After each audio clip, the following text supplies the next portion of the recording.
Nagaaf jaalalli ardii jirtan maratti sinaa qaqqabu daawwattoota keenya odeessa wayitawaa yeroo kanaaf siniif qindeeffannee qabannee dhiyaanneerra hamma xumura qophii keenyaatti nu wajjin tura. Yeroo jalqabaaf gara chaanaalii keenyaatti kan dabalamtan subscribe gochuun mallattoo beelii sana fuulduratti sinii dhufu haala tokko gadi tuquun ol kan jetturraa kaadha like share commentis godha.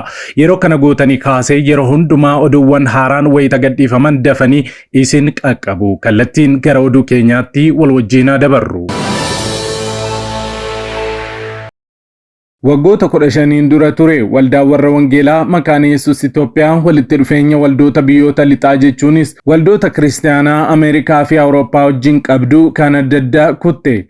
Kunis sababa waldoonni kun sodoomummaa heeyyamaniif ture. Ergasii waldaan warra wangeelaa makaana Yesuus Itoophiyaa piroojeektii tajaajila baraaruu jedhu sadarkaa yaadaatti qopheessan. Haa ta'u malee piroojeektichi mariirra utuu jiru saba kaan Naqamtee fi waldaan Biiftuu Boolee akkasumas waldaan Beetel Jamoo mormii fi diddaa jalqaban. Guyyaa lamaan dura ammoo pirezidaantiin waldatti luba Dr. Yoonaas Iggazuu fi boordiin hojii raawwachiiftuu walgahii hatattamaa taasisuun ibsa ejjennoo haaraa baasan. Waldaan makaana Yesuus Itoophiyaa walitti dhufeenya waldoota sodoomummaa heeyyaman wajjin qabdu irratti dogoggorri uumameera jechuudhaan ibsa hatattamaa kenniteetti. Ofii raafamnii fi diddaan waldaa makaana Yesuus keessatti uumame maali? Gaa'elli saala wal fakkaataa yookaan sodoomummaan macaafa qulqulluu keessatti ifatti dhorkamee utuu jiru akkamitti amma kanatti waldaa guddittii kana keessatti raafama uumuu danda'e? Dogoggorri uumame hoo maal ture? Bal'ina isaa qindeeffanneerra nu waliin tura.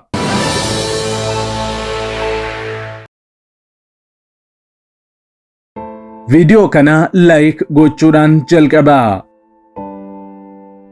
Waldaa warra wangeelaa makaana Yesuus Itoophiyaatti pirezidaantii kan ta'an luba Dr. Yoonaas Iggazuu kanaan dura gaaffiif deebii waliin goonee turre. Waliin dubbii isaan waliin taasifne keessatti walitti dhufeenya waldoota biyyoota lixaa warra sodoomummaa eeyyaman waliin waldattiin qabdu ifatti akka dhaabanii fi garuu immoo hojii misoomaa irratti waliin akka hojjetaa turan akkasumas kana booda ammoo waldattiin amantoota ammayyuu sodoomummaa morman biyyoota lixaatti argaman baraaruu piroojeektii jedhu qopheessanii akka jiran akkas jechuudhaan ibsanii turan.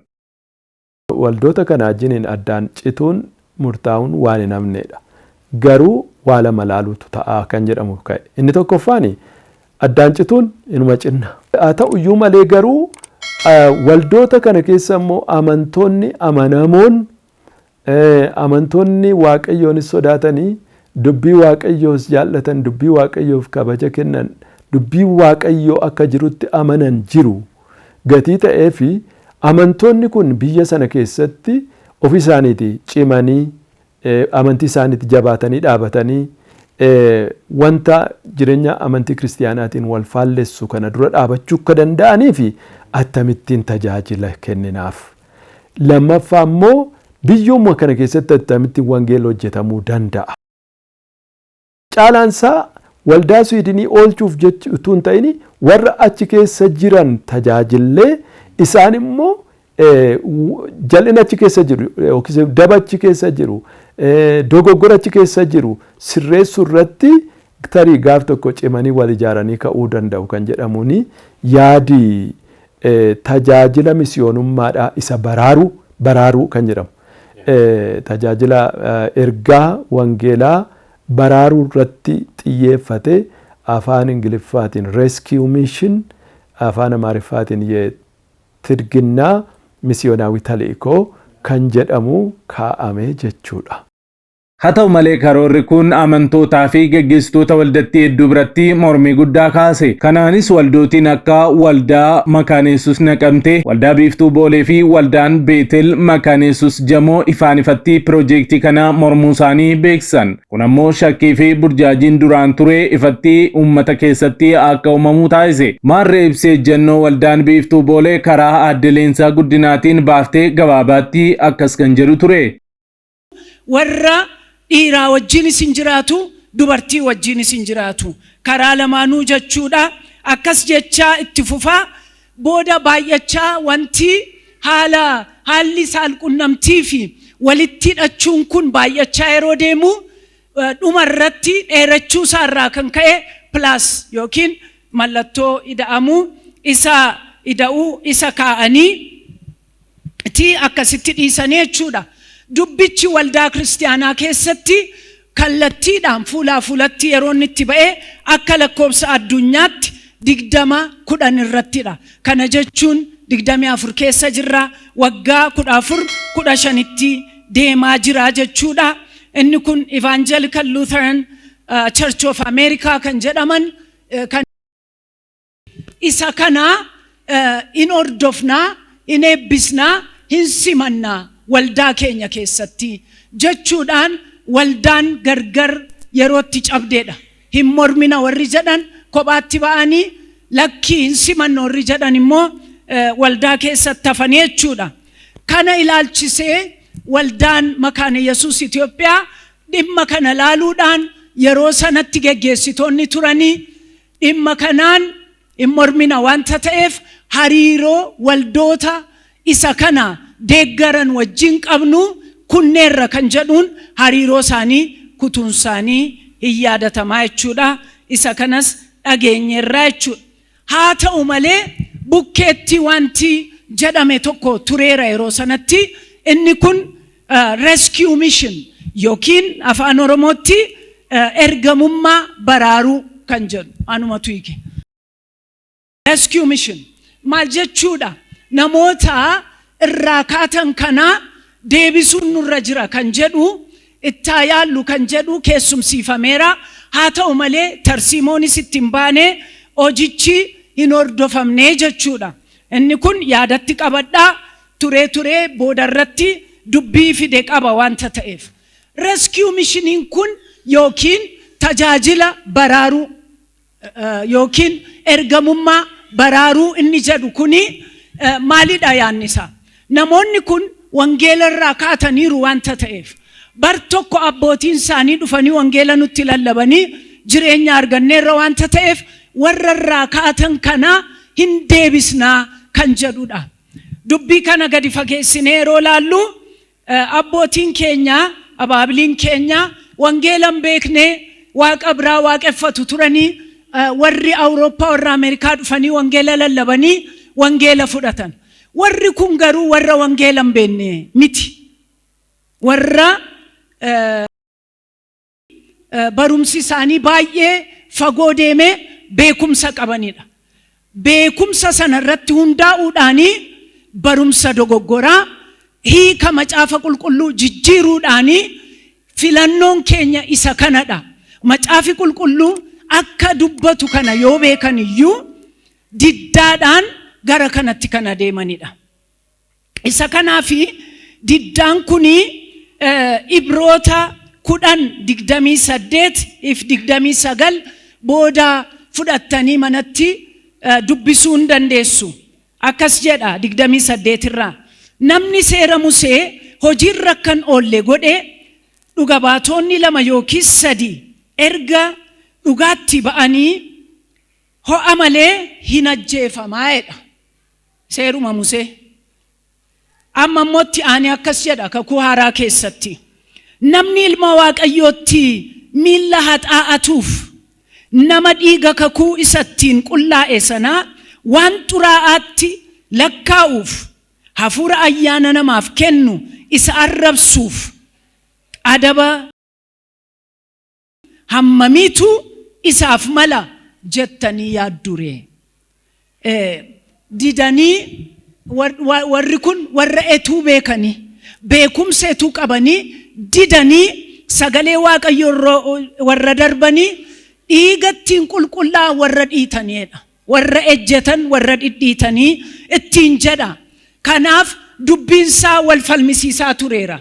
Warra beekanii ija jabinaan lakkii saaltokkee warra ta'an lubummaatti muudna warra jedhan.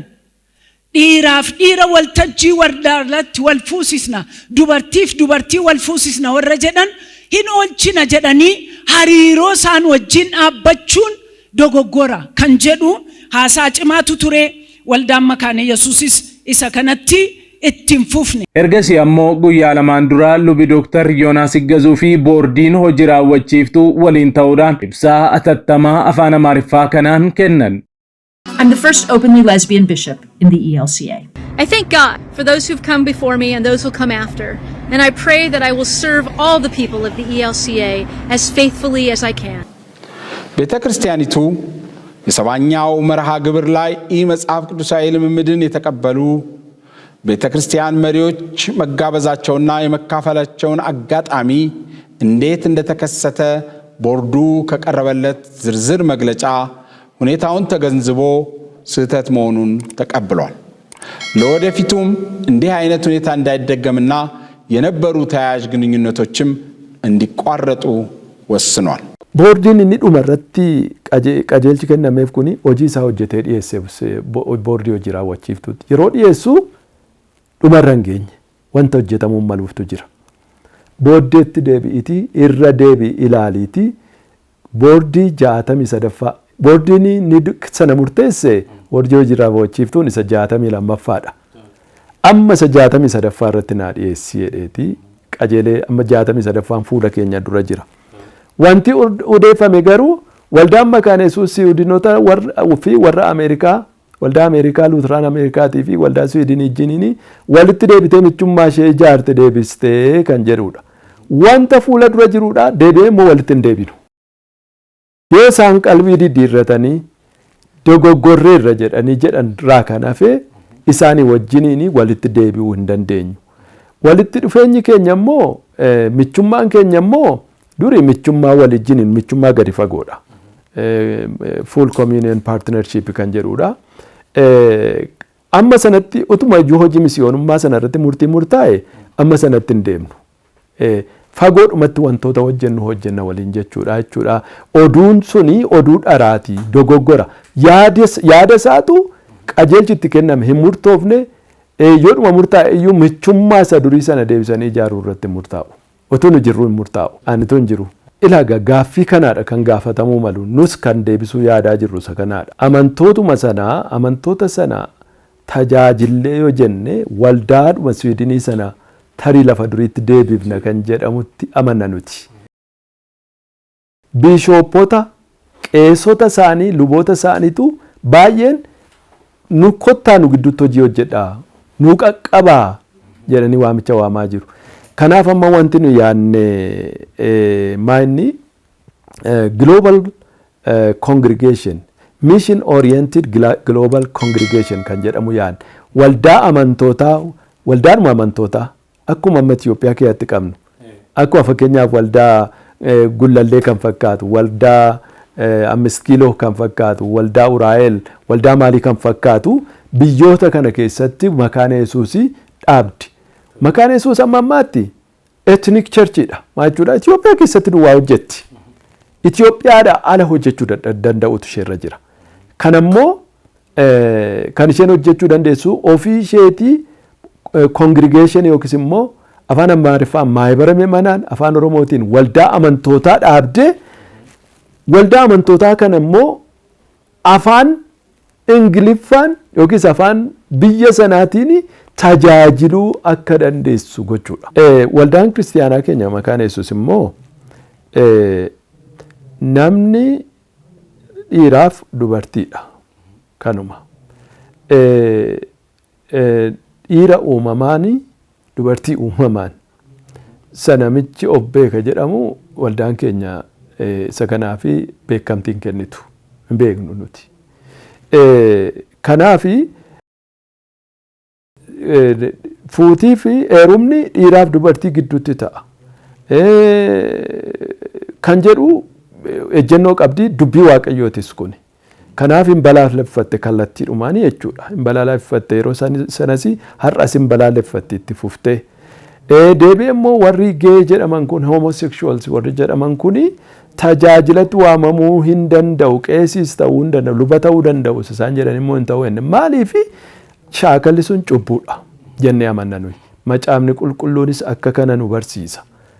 Amala cubbuutii maaliif rakkina sana keessa namichi akka galee hafuura akkamii akka isa qabee hin beeknu garuu cubbuudha jireenya cubbuuti. Cubbuu keessaayyuu immoo cubbuu ciigaasisaadha. Yeroo baay'ee namoonni cubbuudhumaa jedhu cubbuu ciigaasisaan jira. Kanaaf waldaan keenya kana balaaleffatteetu waldoota kanaa wajjiniin walitti dhufeenya qabdu laaffisuu jalqabdee dhumarratti immoo addaan kuttee turtee jechuudha iddoo tokkotti. Yoo isaan qalbii diddiirratanii dogoggorreerra jedhan raa kan hafe isaanii wajjiniin walitti deebi'uu hin dandeenyu. Walitti dhufeenyi keenya immoo michummaan keenya immoo durii michummaa walijjiniin michummaa gadi fagoodha. Full communion partnership kan jedhudha. Amma sanatti utuma iyyuu hojii misiyoonummaa sanarratti murtii murtaa'e amma sanatti hin deemnu. Fagoodhumatti wantoota hojjenna waliin jechuudha. Oduun suni oduu dharaati dogoggora. Yaada isaatu qajeelchitti kenname hin murtoofne yoodhuma murtaa'e iyyuu michummaa isa durii sana deebisanii ijaaruu irratti murtaa'u.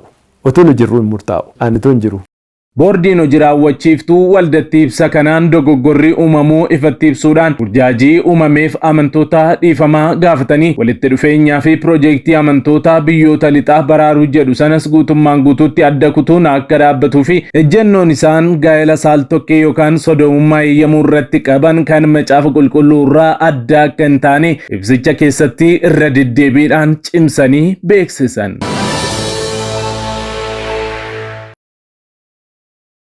Egaan daawwattoota keenya qophiin yeroo kanaaf qabannee dhiyaannee kanneen hanga ammaatti daawwattanidha. Qophii keenya walakkaatti kan nutti dabalamtan chaanaalii keenya subscribe, like gochuu hin dagatina. Sa'aatotaan booda hanga walitti deebinutti nagaan tura.